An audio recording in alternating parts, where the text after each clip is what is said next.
के सामने जी सर। जी sir sir. पर घटता है। जी सर। किंगडम फंजाए वारा जानदार जेके पाण पढ़ियासीं पे तमामु इम्पॉर्टेंट जानदार आहिनि ही चैप्टर भी थोड़ो डिफ़िकल्ट उन सेंस में आहे त ही तव्हां असां सां रिलेटेड थोड़ो घटि आहे माना शयूं असां घटि ॾिसंदा आहियूं त इन करे रिलेटेड घटि आहे त ज़ाइगोमाइकोटा वारा जानदार जेके आहिनि ही किंगडम फंजाए जो हिकु ग्रुप आहे हिकु क्लास आहे किथे फाइलम जो वर्ड यूज़ कंदा आहिनि किथे डिवीजन जो वर्ड यूज़ कंदा आहिनि प्लांट जे लाइ स्पेशली डिवीजन यूज़ कबो आहे एनिमल्स जे लाइ फाइलम पर वरी बि ज़्यादातर फाइलम जो बि टर्म यूज़ कंदा आहिनि कुझु जॻहनि ते मूं ॾिठो आहे जेको यूज़ कनि था किंगडम फंजाए वारा जानदार जेके ज़ाइगोमाइकोटा वारा जानदार आहिनि इन्हनि में ज़ाइगो स्पोर प्रोड्यूस थींदो आहे दे प्रोड्यूस ज़ाइगो स्पोर्स प्रोड्यूस कंदा आहिनि ऐं हीअ रेज़िस्टेंस हूंदा आहिनि इन वटि स्फेरिकल स्पोर्स हूंदा आहिनि ऐं इहे स्पोर्स हवा में मौजूदु हूंदा आहिनि इवन तव्हांजे घरनि में बि इन जा स्पोर्स मौजूदु हूंदा आहिनि छो जो इन्हनि खे पाण ब्रेड मोल्ड्स बि चवंदा आहिनि ब्रेड मोल्ड्स बि चइबो आहे इनखे छो जो असांजे अंदरि जेका घर जे अंदरि जेका भाॼी मानी या ब्रेड बची वेंदी आहे उन जे मथां जेको इन्फेक्शन थींदो आहे उहो इन ब्रेड मोल्ड जो ई हूंदो आहे हाणे अॼुकल्ह ताईं तक़रीबन 1060 स्पीशीज़ नोन आहिनि पर according to our book 600 species जेके आहिनि नोन स्पीशीज़ आहिनि तव्हांजे किताब जे लिहाज़ सां 600 स्पीशीज़ जेके आहिनि जो नोन आहिनि पर जॾहिं त अपडेट कंडीशन इहा आहे त round about 1060 species are known species of Zygomycota. They are mostly terrestrial living in soil या dead decay material जे मथां पाया वेंदा आहिनि ऐं या एनिमल मटीरियल जे मथां पाया वेंदा आहिनि या मानीअ जे गभे या टुकड़े जे मथां पाया वेंदा आहिनि या उन खां बाद में स्लाइस ऑफ ब्रेड जे मथां इहे असांखे मिलंदा आहिनि ज़्यादातर जेके आहिनि कुझु इन जा पैरासाइट्स बि आहिनि प्लांट जा इंसेक्ट्स जा एनिमल्स जा या मुख़्तलिफ़ जानदारनि जा जेके आहिनि ऐं सिम्बायोटिक एसोसिएशन में बि लिटल बिट जेके आहिनि इहे रहनि था ज़ाइगोमाइकोटा लाइफ साइकिल जेकॾहिं ॾिसंदासीं त इन जा वेजिटेटिव पार्ट्स हूंदा आहिनि ऐं उन ते स्पोरेंजिया या स्पोरेंजियम डेवलप थींदो आहे ऐं उन स्पोरेंजियम मां स्पोर्स डेवलप थींदा आहिनि या फर्टिलाइज़ेशन थींदी आहे जंहिंखे पाण गेमेटेंजिया वारो नालो बि ॾींदा आहियूं ऐं उन जा स्पोर्स जॾहिं पाण में फर्टिलाइज़ थींदा आहिनि उन मां डिप्लॉइड ज़ाइगो स्पोर्स प्रोड्यूस थींदा आहिनि डिप्लॉइड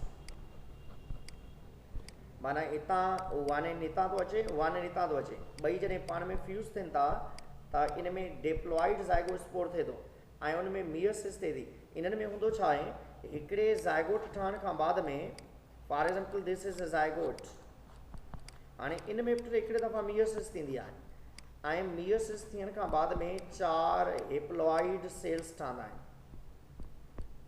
4 हेप्लॉइड सेल्स ठहंदा आहिनि त इन करे पाण पढ़ी आयासीं तमामु फंगस जेके आहिनि their body is haploid except their zygote इन्हनि जे ज़ाइगोट खे छॾे करे बाक़ी तक़रीबन जेके फंगस हूंदा आहिनि उहे हेप्लॉइड इन नेचर हूंदा आहिनि Zygomycota or zygote fungus is a division of fungi आहे it is also known as conjugated fungi बि चइबो आहे इनखे फेडरल बोर्ड में इनखे कॉन्जुगेटेड फंजाई जे नाले सां असां सॾींदा आहियूं सिंध टेक्स्ट में इन जे लाइ सिर्फ़ु ज़ाइगोमाइकोटा जो वर्ड यूज़ कयल अथव फेडरल बोर्ड में जेकॾहिं पढ़ंदव त that are also known as conjugated fungi this is the second name of छो जो ही कॉन्जुगेशन वारी कार हिकिड़ो प्रोसेस कंदा आहिनि रिप्रोडक्शन जो तंहिंजे करे ज़ाइगोमाइकोटा में 2 क्लासिस आहिनि ज़ाइगोमाइसीट्स आहिनि ट्राइकोमाइसीट्स आहिनि पाण इन्हनि सां एतिरो रिलेटेड न हूंदा आहियूं they reproduce by both sexual ऐं एसेक्सुअल ॿिन्हिनि रिप्रोडक्शन सां कंदा to reproduce sexually two opposite mating strains develop कंदा आहिनि फॉर द कारियोगेमी ही छा कंदा आहिनि हिकिड़ो ही प्लांट जानदार आहे हिकिड़ो ही आहे त पंहिंजी बॉडी जे मथां हिकिड़ा आउट ग्रोथ डेवलप कंदा आहिनि हिकिड़े खे पाण पॉज़िटिव हैफ़ी चवंदा आहियूं ॿिए खे नेगेटिव ऐं उहे ॿई जेके आहिनि पाण में छा कंदा आहिनि फ्यूअन कराईंदा आहिनि फर्टिलाइज़ेशन कराईंदा आहिनि या फर्दर प्रोसेस कंदा आहिनि द डेवलपिंग ज़ाइगोट्स जेके ज़ाइगोस्पोर्स हूंदा आहिनि थिक कोट प्रोटेक्टेड देम कंदा आहिनि फ्रॉम अदर हज़ार्डियस माना ख़तरनाक conditions. They remain dormant, dormant जो मतिलबु आहे डॉर्मेंसी, सीड स्लीप खे चइबो आहे वैसे। डॉर्मेंसी माना सुतल या आराम में हुजण या घणे वक्त ताईं फुटण न या नवा पार्ट या नवे प्लांट्स जे डेवलपमेंट न थियण वारी कंडीशन खे चवंदा आहिनि। They remain dormant under environmental conditions हूंदा आहिनि। When the zygospore germinate थे तो it undergo the meiosis, zygospore खां बाद में meiosis थे थी ऐं meiosis खां बाद में mycelium develop थे तो इन्हनि जानदारनि जो complete mycelium haploid हूंदो आहे, grow into new organisms में develop करे सघनि था ऐं अहिड़े तरीक़े सां this one is a braid, ही braid आहे ऐं जी बाबा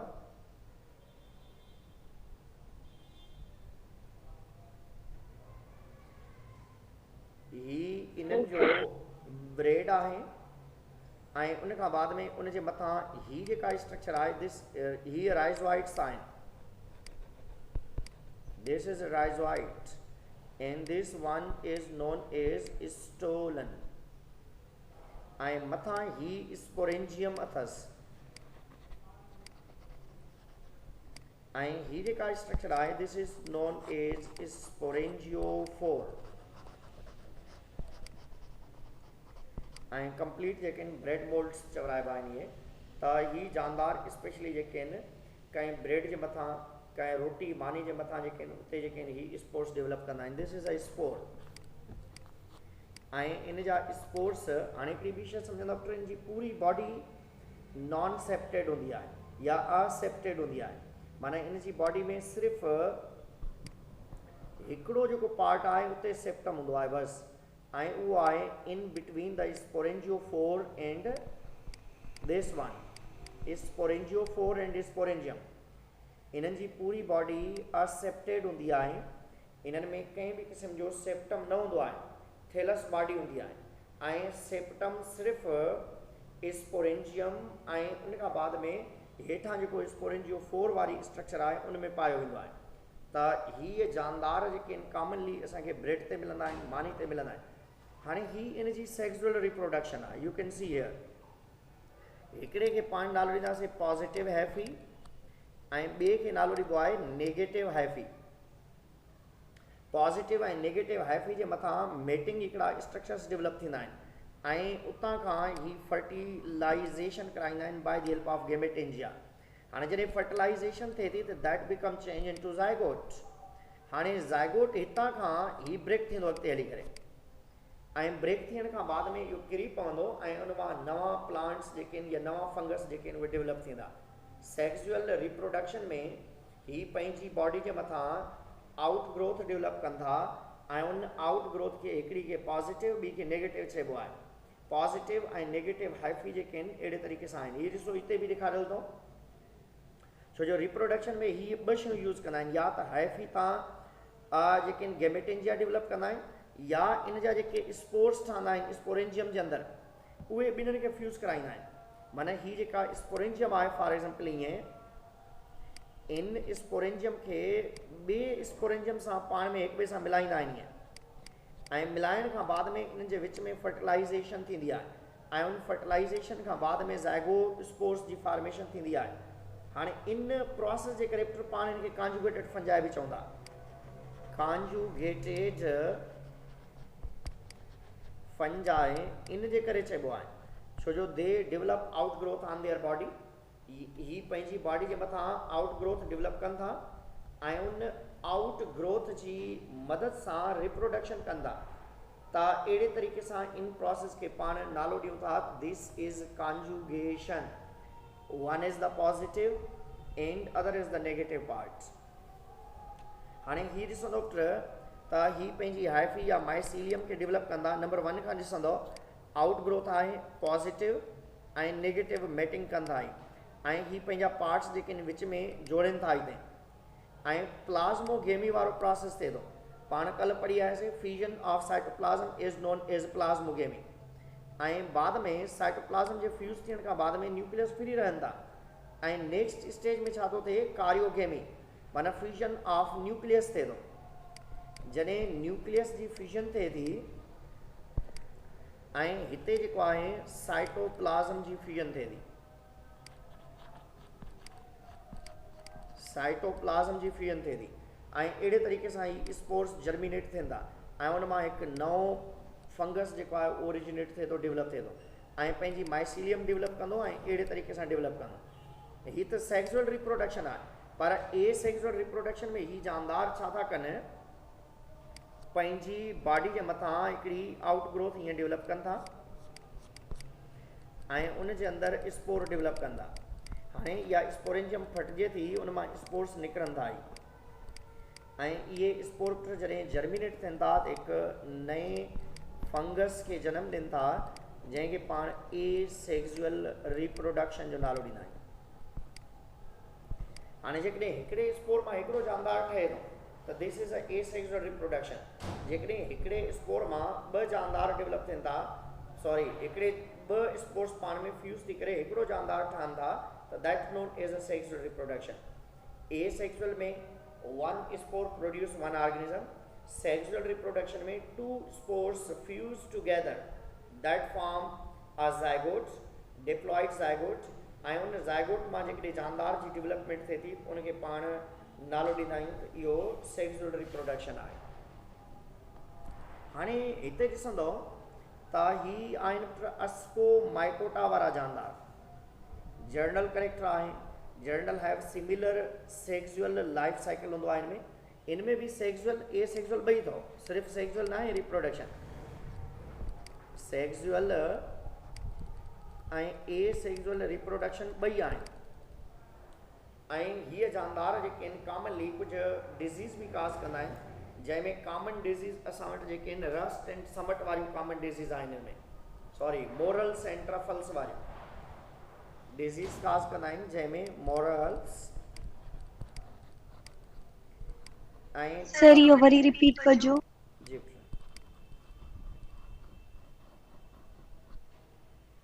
अस्कोमाइकोटा वारा जानदार जेके आहिनि generally have similar sexual life cycle हूंदो आहे इन्हनि में बि, ऑल प्रोड्यूस इन अस्कस, इन्हनि जे स्पोर्स खे अस्कस चइबो आहे या अस्को स्पोर्स चइबो आहे ऐं उन्हनि जे लाइ पाण ज़ाइगो स्पोर या ज़ाइगोट जो वर्ड पे यूज़ कयोसीं ऐं हीअ जानदार भी मियोसिस कंदा आहिनि ऐं इन में 75% ऑफ डिस्क्राइब्ड फंगस जेके इन में अवेलेबल आहिनि ऐं इन जे अंदरि कॉमनली जेकॾहिं तव्हां ॾिसंदो त अप टू डेट जेके आहिनि उहे केतिरियूं स्पीशीज़ असां वटि अवेलेबल आहिनि, 30,000 स्पीशीज़ आहिनि। ही प्लस माइनस जो मतिलबु इहो करे थो त still that are unknown, enormous जो मतिलबु आहे स्टिल 20,000 खनि स्पीशीज़ उहे आहिनि जंहिंजी अञण ॻोल्हा जारी आहे, उहे अञण जेके आहिनि इन जे अंदरि जेके आहिनि रखी सघूं था। जिप्टर सर मोरल्स एंड ट्रफल्स ॿुधायो ये छा आहिनि? मोरल एंड ट्रफल्स डिज़ीज़ काज़िंग अस्कोमाइसीट्स आहिनि। मोरल एंड ट्रफल्स जेके आहिनि यीस्ट भी इन में थो अचे, यीस्ट वारा जानदार जेके आहिनि in past that were the member of this group, हाणे जेके आहिनि इन्हनि जे लाइ चयो थो वञे यीस्ट जेके आहिनि प्राइमेटिव फंगस आहिनि, शुड बी प्लेस्ड इन किंगडम प्रोटोक्टिस्टा, पर असां इन्हनि खे इन ग्रुप जे अंदरि हिते डिस्कस कंदा आहियूं ऐं इन्हनि में सेप्टेड हाइफी हूंदी अथव, यूनी न्यूक्लिएटेड ऐं मल्टी न्यूक्लिएटेड सेल्स हूंदा आहिनि, हेट्रोथेलिक या होमोथेलिक। हेट्रोथेलिक जो मतिलबु आहे माना उनजो थेलस जेको आहे सभु हिकु जहिड़ा हूंदा आहिनि या मुख़्तलिफ़ हूंदा आहिनि, या मां चई सघो था होमोकारियोटिक कंडीशन हूंदी आहे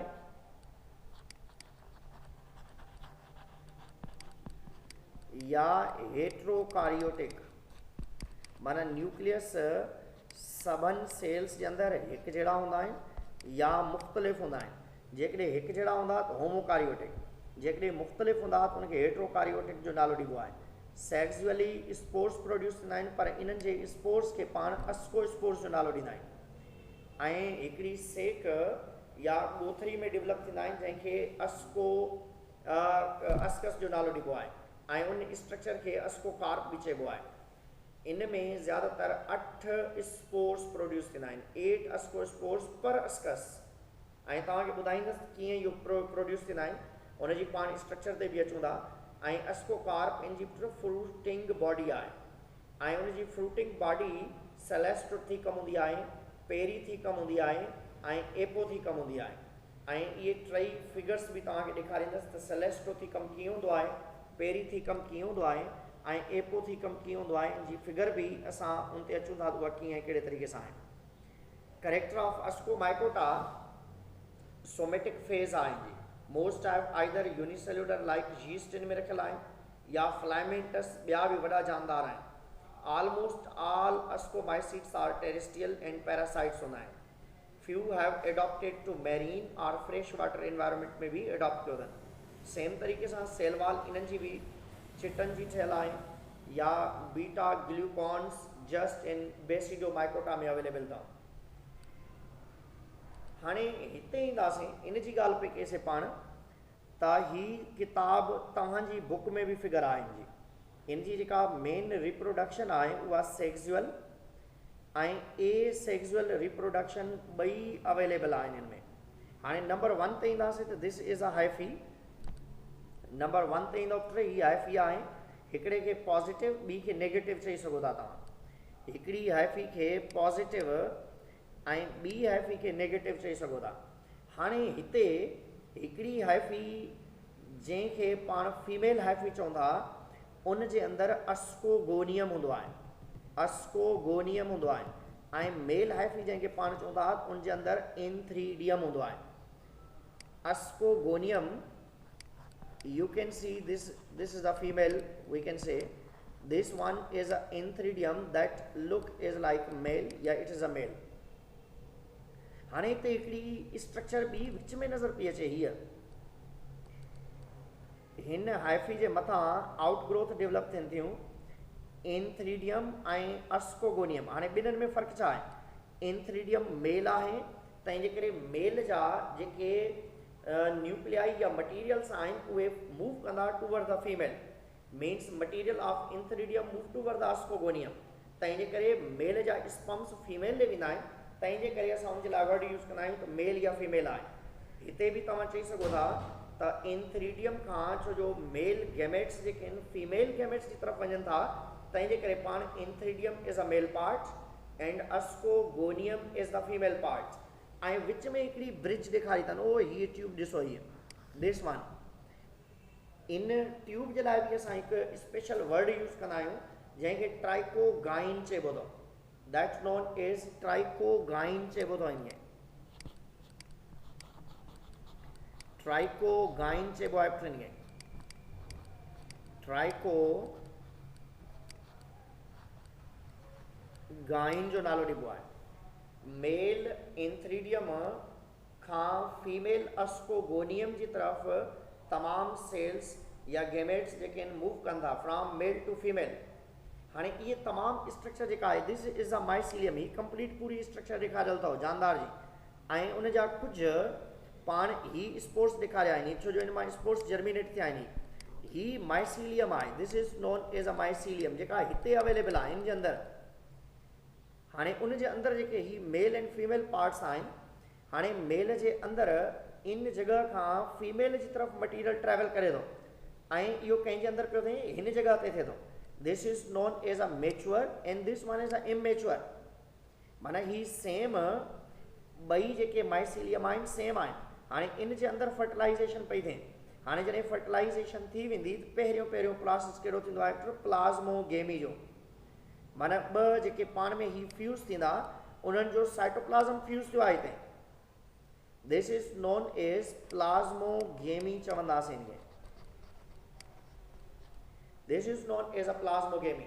हाणे प्लाज़्मोगेमी खां बाद में अंदरि ॾिसंदो तव्हांखे हिते हिकिड़ो जेको आहे डेप्लॉइड स्ट्रक्चर नज़र ईंदी। अंदरि हिकिड़ो ब्लू कलर जो जेको आहे ही पहिरें जेके आहिनि ॿ अलॻि सेल्स नज़र पिया आहिनि, ॿ अलॻि जेके आहिनि न्यूक्लियाई या स्ट्रक्चर्स नज़र पिया आहे तव्हांखे। साइटोप्लाज़म जे फ्यूज़ थियण खां बाद में अंदरि ॿ न्यूक्लियस अवेलेबल आहिनि। हाणे इन जे अंदरि जेको हिकिड़ो स्ट्रक्चर नज़र थो अचे this is known as a diploid. पहिरें ही ॿई हेप्लॉइड न्यूक्लियाई हुया, हाणे इन जॻह ते ॿई जेके आहिनि डेप्लॉइड न्यूक्लियस आहिनि। हाणे छा थो थिए त इन डेप्लॉइड अस्कस जे अंदरि जंहिंखे पाण ज़ाइगोट बि चई सघूं था, उन जे अंदरि हिकिड़े दफ़ा मियोसिस थिए थी। हिकिड़े दफ़ा छा थी थिए? मियोसिस थिए थी।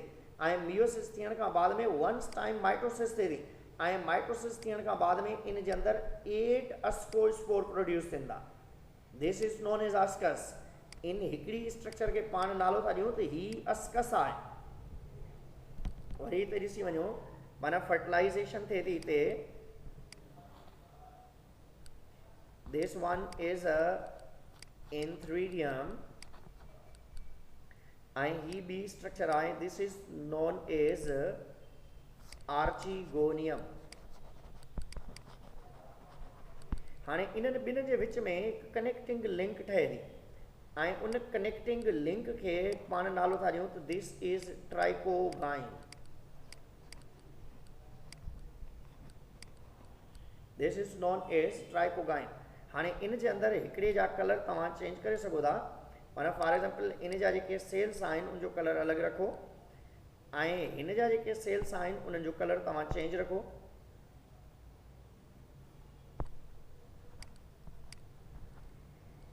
हाणे नेक्स्ट स्टेज में छा थो थिए, छो जो हिकिड़े खे आर्चिगोनियम चयोसीं, ॿिए खे इंथ्रीडियम। हाणे जेको आर्चिगोनियम आहे हमेशह मेल खां फीमेल जी तरफ़ मटीरियल ट्रेवल कंदो आहे, त इंथ्रीडियम खां हमेशह मटीरियल ट्रेवल कंदो टूवर्ड द आर्चिगोनियम। हाणे छा थींदो, नेक्स्ट स्टेज में पाण इन जी सिर्फ़ु हिकिड़ी स्ट्रक्चर पिया ॾेखारियूं। पाण ही पूरी माइसीलियम पूरी कॉलोनी आहे, पूरी बॉडी जी स्ट्रक्चर आहे, हाइफीज़ आहिनि। पाण इन हिकिड़ी स्ट्रक्चर खे ॾेखारियूं था ईअं। त इन जॻह ते ॾिसंदो फर्टिलाइज़ेशन थींदी इन जी। फर्टिलाइज़ेशन थींदी हिते ऐं उन फर्टिलाइज़ेशन खां बाद में छा थो थिए, फॉर एग्जाम्पल दिस इज छो जो एंथ्रीडियम खे छॾे ॾिनो, हाणे पंहिंजो कमु आहे आर्चिगोनियम सां।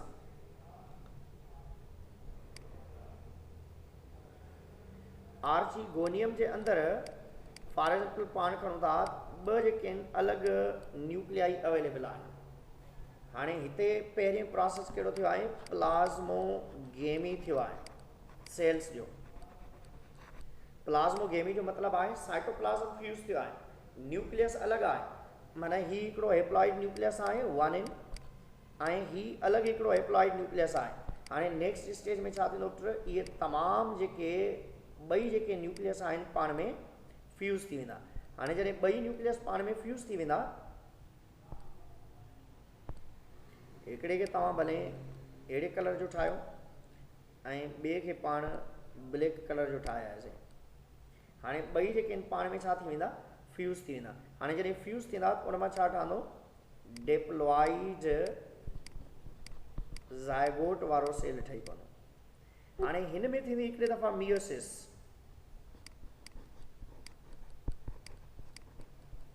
जॾहिं पुट इन जे अंदरि मियोसिस थींदी त इन जे अंदरि जेको हिकिड़ो न्यूक्लियाई आहे इन में 4 में डिवाइड थी पवंदो। हिकिड़ो केतिरनि में डिवाइड थींदो, 4 में। हिकिड़ो 4 में डिवाइड थी पवंदो ऐं वरी हिकिड़े दफ़ा इन जे अंदरि माइटोसिस थींदी। जॾहिं हिकिड़े दफ़ा माइटोसिस थींदी इन में, जॾहिं हिकिड़े दफ़ा टिनि जे अंदरि माइटोसिस थींदी त उन मां 8 नंढड़ा अस्कस डेवलप थींदा। 8 नंढड़ा जेके आहिनि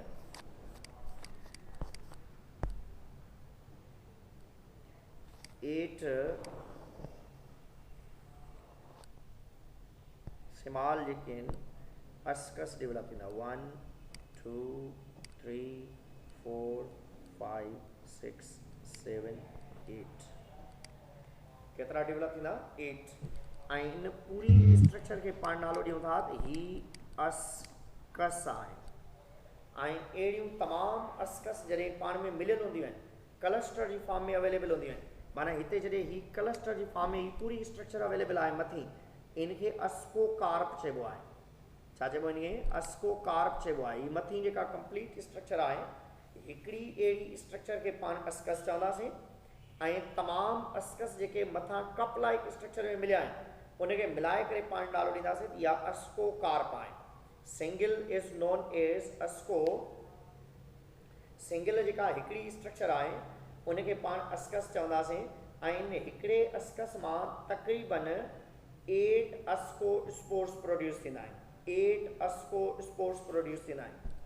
ऐं ये 8 अस्कोस्पोर्स जेके आहिनि जॾहिं रिलीज़ थींदा, फॉर एग्जाम्पल ही स्ट्रक्चर आहे ईअं त इन जे अंदरि 8 अस्कोस्पोर्स अवेलेबल आहिनि, 1 2 3 4 5 6 7 8। हाणे जॾहिं हीअ बस्ट थींदा त इन जी तक़रीबन तमामु नंढड़ी साइज़ हूंदी आहे, 10 mm साइज़ हूंदी आहे, 10 मिलीमीटर जी साइज़ हूंदी आहे, माइक्रोमीटर सॉरी, ऐं 30 सेंटीमीटर परे वञी किरंदो। केतिरी साइज़ हूंदी आहे? अबाउट जेका आहे 10 माइक्रोमीटर साइज़ हूंदी आहे हिन जी अस्कोस्पोर जी, ऐं एतिरे पटाखे सां किरंदा आहिनि जो 30 सेंटीमीटर परे वञी किरंदा आहिनि। ऐं हिकिड़े अस्कस मां, दिस इज़ अस्कस, केतिरा 8 अस्कोस्पोर्स प्रोड्यूस थींदा, ऐं ये तमामु जा तमामु हवा में हलिया था वञनि, ऐं हवा जे अंदरि इहे अवेलेबल हूंदा आहिनि। वरी जॾहिं बरसाति जी सीज़न थिए थी, मॉइस्ट कंडीशन थिए थी, त दोबारा इन मां अगेन जेको आहे उहो माइसीलियम या ही स्ट्रक्चर डेवलप थींदी आहे जेका हिते ॾेखारियल आहे। हीअ ॾिसो, इन मां अस्कोस्पोर्स 8 अस्कोस्पोर्स प्रोड्यूस थिया, ऐं हाणे जर्मिनेशन थी, माइसीलियम ठहियो, ऐं हिन जे मथां जेके अस्कोगोनियम ऐं इंथ्रीडियम ठहिया उहे हिन जे अंदरि ठहिया।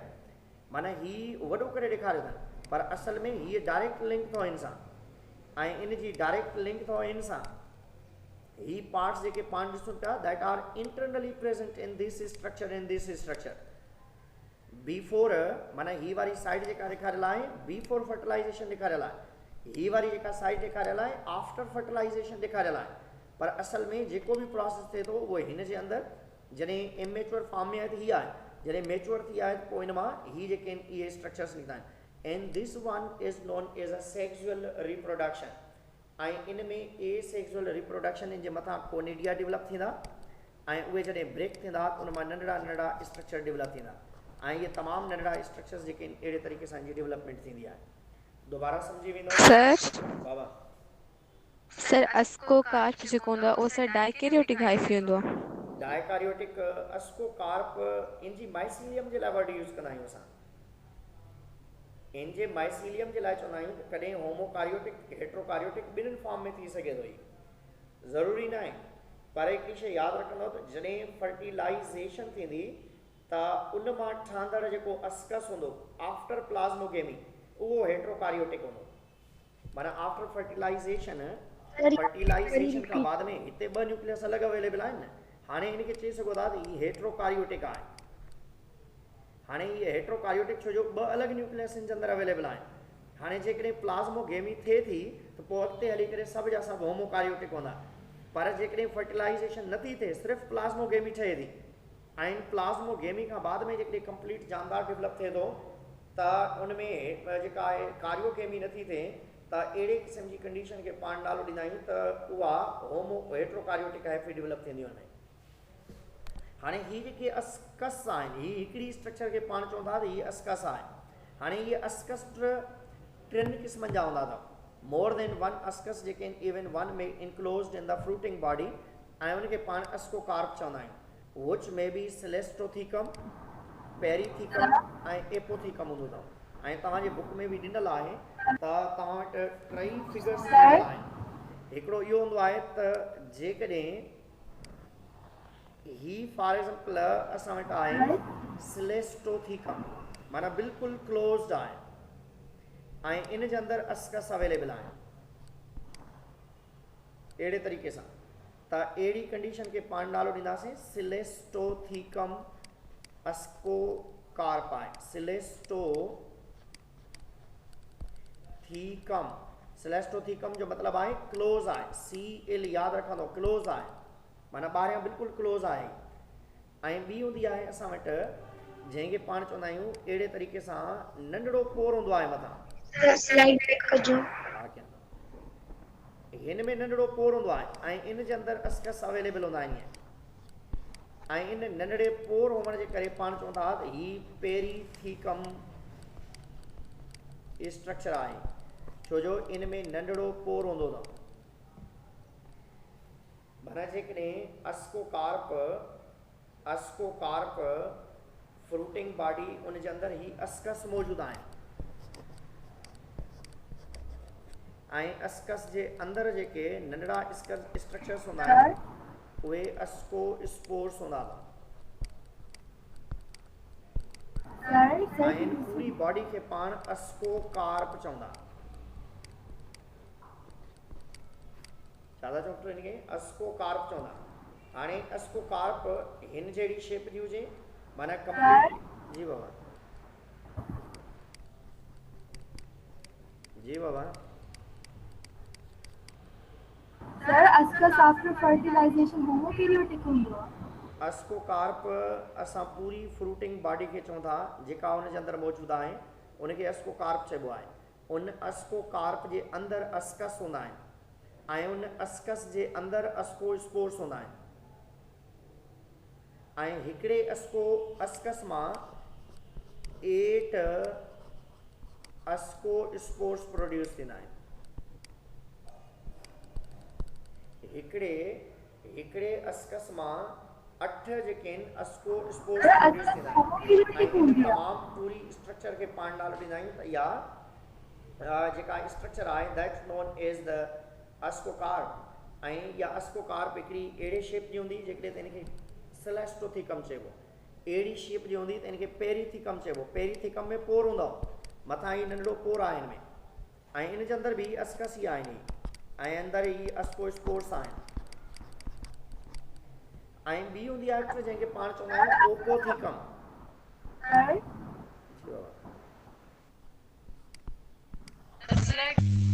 हा बेटिया अस्कस होमोकैरियोटिक हूंदो आहे अस्कस फ्रूटिंग बॉडी के अंदरि मौजूदु हिनखे चइबो आहे न उहो होमोकारियोटिक या हेट्रोकारियोटिक तॾहिं थींदो जॾहिं उन जे अंदरि फर्टिलाइज़ेशन वारी कंडीशन थिए जेकॾहिं अंदरि फर्टिलाइज़ेशन थिए थी प्लाज़्मोगेमी थिए थी या नथी थिए जेकॾहिं प्लाज़्मोगेमी नथी थिए ऐं साइटोप्लाज़म जे अंदरि न्यूक्लियस अलॻि अलॻि रहिजी था वञनि त हुनखे हेट्रोकारियोटिक चवंदो जेकॾहिं 2 न्यूक्लियस पाण में फ्यूज़ थी करे हिकिड़ो न्यूक्लियस ठाहींदा ऐं उहो न्यूक्लियस वरी डिवाइड थिए थो त उनजे लाइ पाण वरी चई सघूं था त हेट्रोकारियोटिक आहे ऐं वरी ॿी कंडीशन आहे ॿी कंडीशन कहिड़ी डिपेंड करे थी ही वारी जॾहिं हिते मियोसिस थींदी त ज़ाहिरी ॻाल्हि आहे क्रॉसिंग ओवर बि थींदी न हिते जॾहिं मियोसिस जो प्रोसेस थींदो त इन में क्रॉसिंग ओवर थींदी त हाणे जेके अंदरि ठहंदड़ जेके बि स्पोर्स हूंदा उहे बि हिक ॿिए खां डिफरेंट हूंदा छो जो by the help of meiosis पाण पढ़ी आयासीं त अंदरि क्रॉसिंग ओवर थींदी आहे ऐं जेनेटिकली उन में रदो बदल या तब्दीली थींदी आहे तंहिं जे करे चयो थो वञे त हीअ जेके अस्कस आहिनि इन जे अंदरि जेके स्पोर्स अवेलेबल आहिनि या स्ट्रक्चर्स अवेलेबल आहिनि that are different from each other छो जो इहे हिक ॿिए खां मुख़्तलिफ़ उन सेंस में आहिनि छो जो by the help of meiosis इन्हनि जी डेवलपमेंट थी आहे तंहिंजे करे हेट्रोकारियोटिक चई सघो था इन्हनि खे जी बाबा यूनिसेल्युलर चई सघूं था जी जस्ट अस्कस खे असां यूनिसेल्युलर चई सघूं था अस्कस खे छा चई सघूं था बाबा छा थी चए मूंखे आवाज़ नथो अचे हिन जो अस्कस आर्चिगोनियम मां डेवलप थींदी आहे अस्कस कंहिं मां डेवलप थींदी आहे जी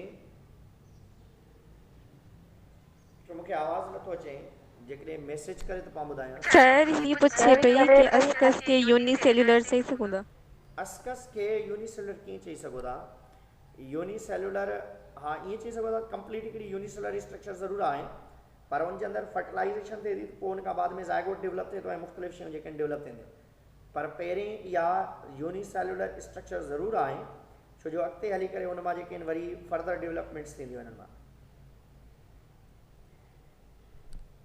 हाणे पाण हिते ॾिसंदासीं one is the cleistothecium other one is the apothecium perithecium चइबो आहे 3 पार्ट्स आहिनि सेलेस्टोथिकम अहिड़ी एस्कोकार्प जेका क्लोज़ हुजे हाणे हिनखे यादि रखण जे लाइ CL सां क्लोज़ खे यादि कंदा CL close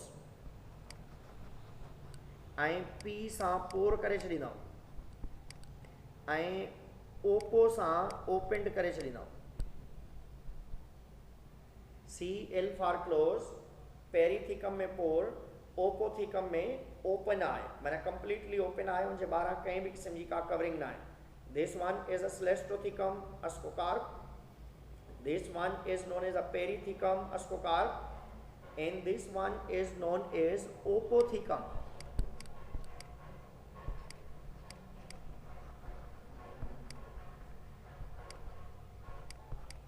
this is apothecium चइबो आहे इनखे, ऐं ही ओपेंड आहे। तो one is the cleistothecium, other one is the perithecium ऐं ओपोथिकम वारी कंडीशन आहे। हाणे पाण वटि हिकु ॿियो ख़तरनाक जानदार या असां चयोसीं हिकु ग्रुप ऑफ ऑर्गेनिज़म आहे जंहिंखे पाण यीस्ट चवंदा। यीस्ट वारा जानदार यूनिसेल्युलर फंगस आहिनि,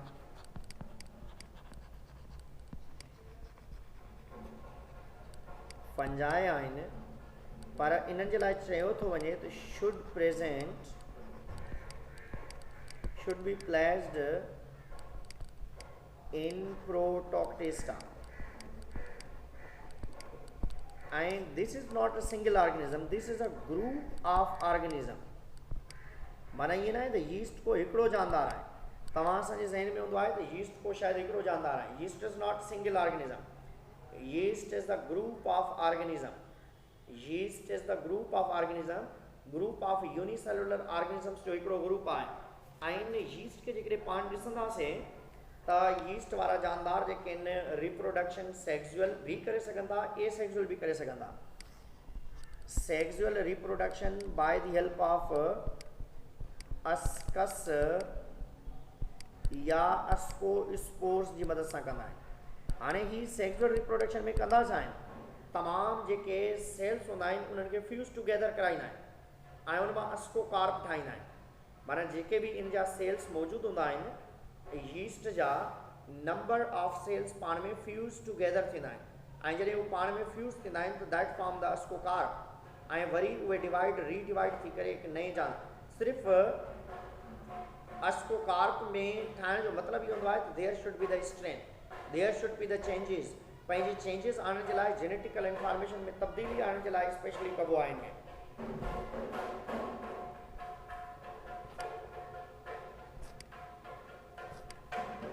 हवा दोल वारा लाइ के पास किया।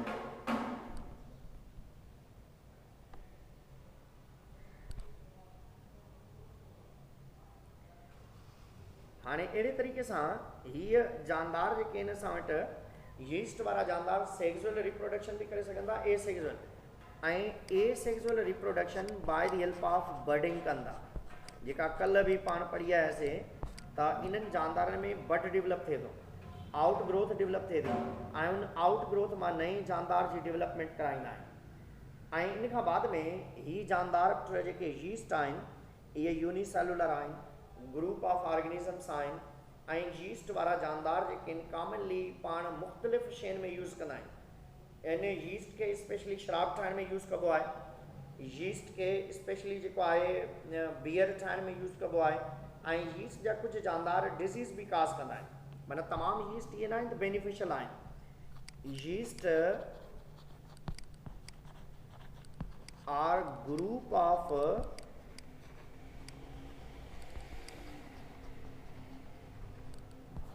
फंजाई या फंगस लाइक ऑर्गेनिजम्स में।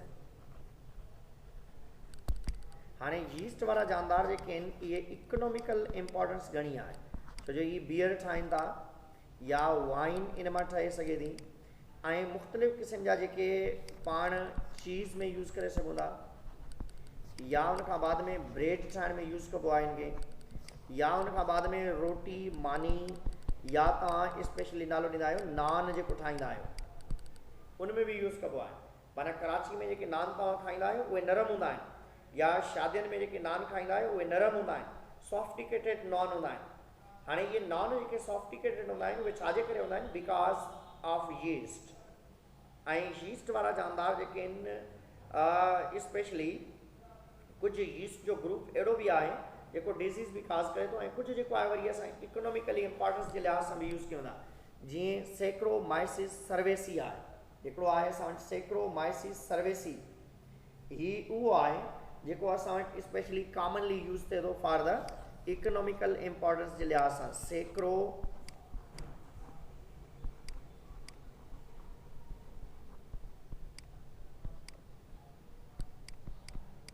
सर्वेसी जो नालो ॾिबो आहे SIAE। यीस्ट वारा जानदार जेके आहिनि that are the group of fungi fungus like organisms आहिनि। इन्हनि मां बियर शराब ठाहियूं था, वाइन ठाहियूं था, चीज़ या ब्रेड वग़ैरह या मुख़्तलिफ़ क़िस्म जा ॿिया जेके केमिकल्स आहिनि मटीरियल्स आहिनि उन्हनि जे लाइ बि यूज़ कबो आहे। ऐं हिकिड़ी डिज़ीज़ बि काज़ करे थो दैट नोन एज़ कैंडिडा अल्बिकेना काज़ करे थो disease. Candida albicana is the name of yeast cause vaginal thrush।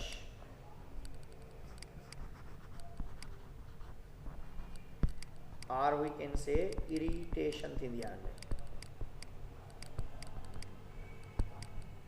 Candida अल्बिकेना vaginal problem काज़ करे थो या ज़्यादातर प्रॉपरली वॉश न करण जे करे या प्रॉपर जेका आहे सफ़ाई न रखण जे करे ज़्यादातर जेके आहिनि असांजा बॉडी पार्ट्स जेके आहिनि उन्हनि ते ही फंगस लॻी वेंदो आहे। स्किन ते फंगस जो ज़्यादा अटैक थींदो आहे तंहिंजे करे पाण इन्हनि खे डर्मेटोफाइट्स बि चवंदा।